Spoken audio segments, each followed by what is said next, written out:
ikot natin. Oh, bigat. Bigat. Bigat, ang bigat.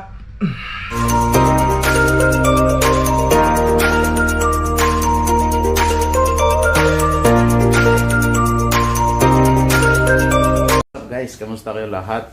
Welcome to our channel, Kapitungan TV in Kuwait. So for this video, I will fix the engine. I will deassemble the engine with the head. This is the head. This is yung mga kasama ko, si Omar and Matis. This is helping me for fixing the head, for assemble the engine. So now, this is the engine, and this is the head. Ito yung kakabit namin ngayon. So let's do it, my friend.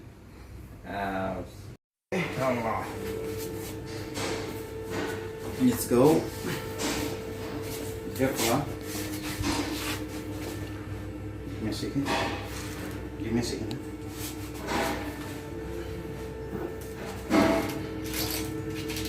What's up, dog? What's up, dog?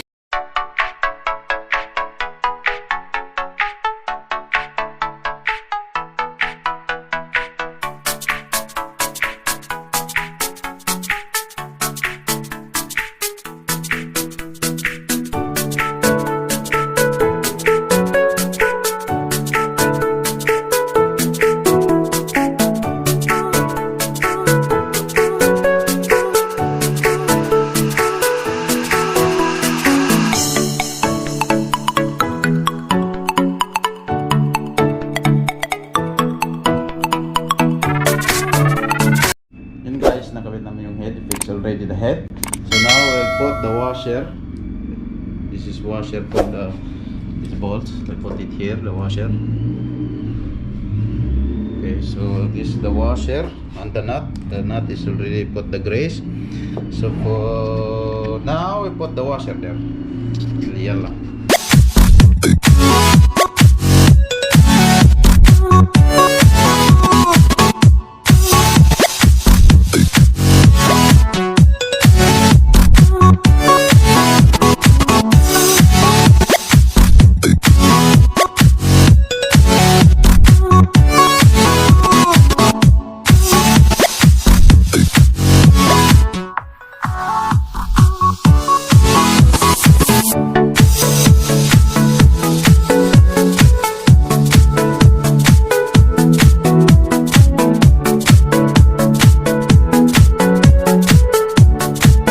Guys, nakabit na namin yung nuts ng nut at saka washer ng head. Ito, nakabit na.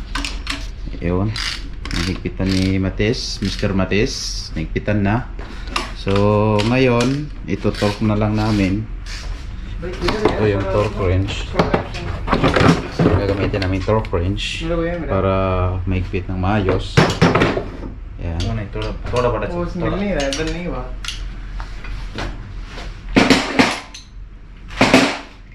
Magta-timing kami mamaya at saka torque na namin to. So guys, ito torque na namin.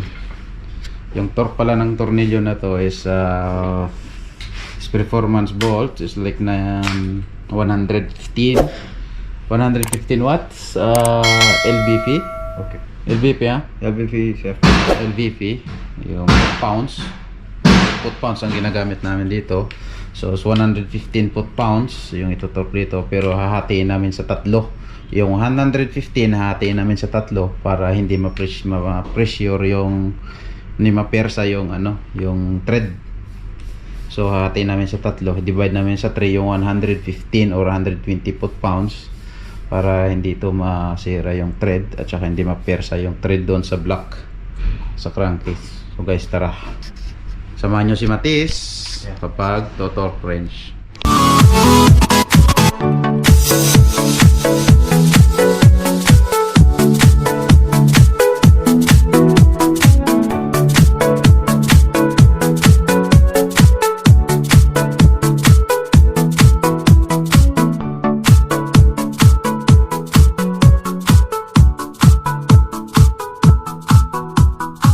So guys, tapos na yung pagto-torque. Na-torque na namin isa-isa. So yung torque nga noon ay parehas na sila lahat ng paghihigpit. So ngayon, ang susunod namin yung itong ano dito, yung yung tawag dito, yung so what's to say dito? Tappet. Oh, tappet. This one for like a pills. Ganon. Ito yung pills na tawag nila. So ito yung kakabit namin by numbers. By number siya. So meron siyang 2, 4, 6, 8, 10, 12, 14, 16, 18, 20, 22, 24. 24 na piraso. 24 na piraso to. So ikakabit namin yan isa-isa. Bago ikabit yung intake, yung cams. Ito yung cams na bago. So uunahin namin to bago yung cams. Okay.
tapos na yung pag-torque namin, pagkabit ng inte, ng cams, na-torque na rin, lahat okay na. So magta-timing na naman, yung timing nito, timing chain. Ayan. Ito yung parts na ikakabit namin. Ayan. Yung bitik. Tsaka yung isa. This is another one. This is the bitik. Okay. This one goes here. This one. And here. Ayan. Ito yun sa intake. At saka yan yung isa yun sa exhaust. Kasi yeah. Okay. So ngayon, kakabit na namin to with Matis, with Kapitungan TV. So let's go guys.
Ikakabit na natin itong carter, yung oil sump.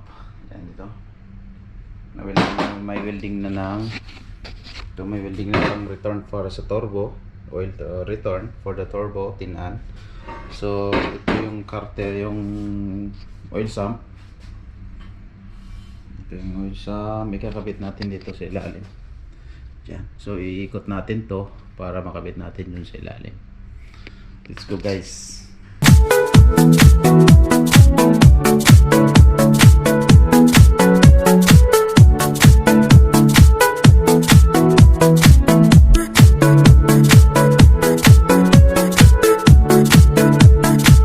So yun guys, napaikot na natin yung makina. So ikakabit na natin tong oil sump na aluminum, kasi dalawa to, mayroon itim tsaka yung aluminum na ito. So ito yung kakabit natin ngayon. Ito na malinis na. So ikakabit na natin to. Lalagyan natin ng silicone. Yan, yung surface, malinis na yung surface niya, pang lagyan ng silicone kasi wala siyang gasket. So silicone ang ilalagay. Yan, tingnan, gamitin ng silicone. Itim kasi wala na tayong gray. So gray mas maganda. So wala na. So itong itim ang gagamitin. So dito natin siya ikakabit. Yan. First lalagyan natin ng silicone.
Bigat ang bigat.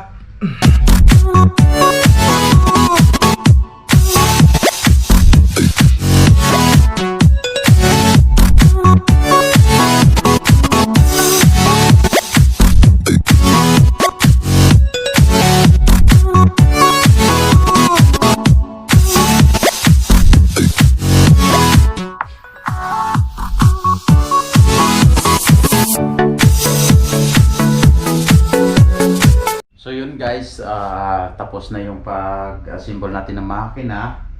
Finish already. Put the head, nalagay na natin yung carter, na timing na natin. Lagay natin yung chain, yung pulley, yung water pump. Yung sa susunod, yung mga ano naman, yung mga accessories niya rito tulad ng alternator, yung at saka easy, pulley sa loob na ito ng kotse. Kasi hindi natin malagay agad yun kasi ngayon kailangan natin ng performance pulley dito sa ilalim. So kailangan natin ng easy, alternator, power steering, bracket. So doon na lang sa kotse na makabit na itong makina sa loob ng kanyang body. So sensor, engine mount, lahat na yun sa loob na ng kotse makabit to. Kasi sobrang laking makina, 6 cylinder straight. So ngayon guys, tatapusin ko muna yung pag-video dito, yung pag-assemble tapos na. So guys, salamat sa pag-subaybay. So thank you guys and peace off.